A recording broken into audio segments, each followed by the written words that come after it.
Hey everyone, we are back at it again, and today we're going to learn about sitemaps. So before we even get into creating them, we're going to talk a little bit about the anatomy and why they're so useful. And yes, they are still useful. So the big question is, people still use sitemaps? Of course they do. It's not just limited to information architecture. Everyone should use sitemaps, especially designers. They help provide structure for your product. Like, look at this. We have the primary navigation, our secondary navigation. We can really plan out all the different navigation schemes within our product. Sitemaps help a lot. So what are they? Sitemaps are hierarchical diagrams of a website or an application that shows how pages are prioritized.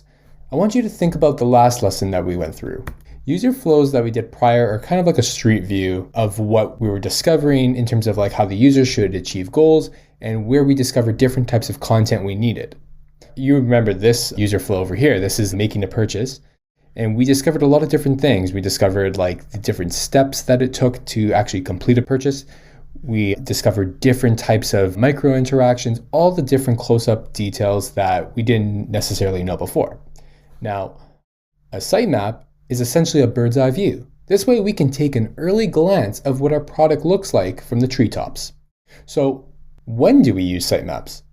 Well, sitemaps are generally used in the beginning or really early on in the design process, like right after discovery or kickoffs, right after you get all that information from your clients or from your product team, kind of like what we're doing right now with the application that we're trying to build. They'll really help us when we need to start working on our wireframes.